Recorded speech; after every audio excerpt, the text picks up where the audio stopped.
Hello friends, स्वागत है आपका learn basic everything YouTube channel पे। तो कैसे हैं आप सब? आई होप कि आप बहुत बढ़िया होंगे और आपकी जो तैयारी है एकदम मस्त चल रही होगी। तो दोस्तों, आज के इस वीडियो का टॉपिक है उपराष्ट्रपति पद से संबंधित महत्वपूर्ण अनुच्छेद। तो फ्रेंड्स, आज इस वीडियो में मैंने लाए हैं महत्वपूर्ण अनुच्छेद, है ना, जो कि उपराष्ट्रपति के पद से संबंधित है। आपने देखा होगा कि हर एक एग्जाम में अनुच्छेद से एक प्रश्न आता ही है, तो इसीलिए यह बहुत ज्यादा महत्वपूर्ण है कोई भी एग्जाम की तैयारी कर रहे हो तो। ठीक है, तो चलिए आगे बढ़ते हैं।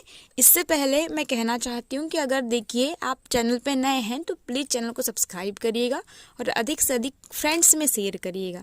नया चैनल है, आपके सपोर्ट की बहुत नीड है। चलिए आगे बढ़ते हैं और देखते हैं। सबसे पहला है जो अनुच्छेद 63। तो जो अनुच्छेद 63 है, इसमें सबसे पहला मिलता है कि उपराष्ट्रपति का पद, मतलब कि एक उपराष्ट्रपति होना चाहिए। इसके पद का जो व्याख्या है यह मिलता है अनुच्छेद 63 में, 63 में।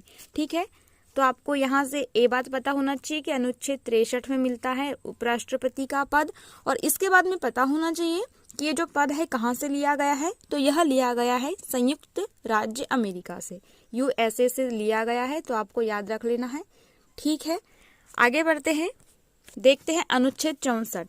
तो जो अनुच्छेद 64 है, इसमें वर्णन मिलता है, ये इसमें हमको ये पता चलता है कि जो राज्यसभा का पदेन सभापति है वो उपराष्ट्रपति होते हैं। तो आपको याद रख लेना है कि जो उपराष्ट्रपति है वे राज्यसभा के पदेन सभापति होते हैं। अनुच्छेद 64। इसके बाद देख लेते हैं हम अनुच्छेद 65। तो इसमें अनुच्छेद जो 65 है, इसमें हमें मिलता है कि जो राष्ट्रपति की अनुपस्थिति, मान लो कभी राष्ट्रपति अनुपस्थित है या आकस्मिक रिक्ति होती है, तो उनका जो कार्य होता है उपराष्ट्रपति ही करते हैं। तो इसका जो वर्णन है अनुच्छेद 65 में मिलता है, जो कि एक इम्पोर्टेंट अनुच्छेद है, आपको याद रख लेना होगा। अगला देखते हैं अनुच्छेद 66। तो जो अनुच्छेद 66 है, इसमें हमें मिलता है उपराष्ट्रपति का निर्वाचन। तो उपराष्ट्रपति के चुनाव है वे अनुच्छेद 66 के अंतर्गत है। इसके बाद देख लेते हैं जो बहुत ज्यादा इम्पोर्टेंट है, इसको आपको याद रखना है, 11वां संविधान संशोधन, है ना। 11वां संविधान संशोधन 1961 में यह प्रावधान लाया गया कि जो उपराष्ट्रपति का चुनाव है वो राज्यसभा और लोकसभा दोनों सभाओं में अलग अलग किया जाएगा। तो कौन सा संविधान संशोधन है आपको याद रख लेना है। 11वां संविधान संशोधन कब हुआ है? तो 1961 में आया है। ठीक है, अगला देख लेते हैं अनुच्छेद 66(3). तो जो अनुच्छेद 66(3) है, इसमें मिलती है उपराष्ट्रपति पद की योग्यताएं, जो कि इस प्रकार हैं कि उनकी जो आयु है वो 35 वर्ष की होनी चाहिए और राज्यसभा के सदस्य बनने की योग्यता। ये तो महत्वपूर्ण योग्यता है, दो जो आपको याद रखनी ही है। बाकी तो है जो भारत का नागरिक होना चाहिए, ये इत्यादि, है ना। तो 66(3) आपको याद रख लेना है आर्टिकल।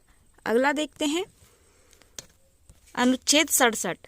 इसमें मिलता है उपराष्ट्रपति की पदावधि कितनी होनी चाहिए? तो वह होनी चाहिए 5 वर्ष। तो आपको याद रख लेना है, प्रश्न पूछा जाता है, बहुत महत्वपूर्ण है कि उपराष्ट्रपति की जो पदावधि है वह होती है 5 वर्ष। और कौन से अनुच्छेद में मिलता है? तो अनुच्छेद 67 में, है ना, 67 में। और इसमें यह भी वर्णन मिलता है कि इनको पद से कैसे हटा सकते हैं। तो राज्यसभा में जो साधारण बहुमत होता है 50%, इतने बहुमत से उपराष्ट्रपति को इनके पद से हटाया जा सकता है। अगला देखते हैं अनुच्छेद 69। तो जो अनुच्छेद 69 है, इसमें मिलता है उपराष्ट्रपति की शपथ। और आपको यह बहुत ज्यादा जानना जरूरी है, जो उपराष्ट्रपति है इनको राष्ट्रपति शपथ दिलाते हैं। यह आपका लास्ट अनुच्छेद था जो कि उपराष्ट्रपति से संबंधित है और बहुत ज्यादा इम्पोर्टेंट है। प्रश्न हर एग्जाम्स में बनता ही है कि जो उपराष्ट्रपति है इनको शपथ कौन दिलाते हैं। अनुच्छेद 69 के अंतर्गत जो राष्ट्रपति जी हैं हमारे, वे शपथ दिलाते हैं उपराष्ट्रपति को। तो आपको याद रखना होगा। आज के लिए इतना ही, मिलते हैं अगले वीडियो में नए टॉपिक के साथ में। तब के लिए थैंक यू, धन्यवाद। अगर आप चैनल पे नए हैं तो प्लीज चैनल को सब्सक्राइब करिएगा और अधिक से अधिक शेयर करिएगा। Okay, thank you.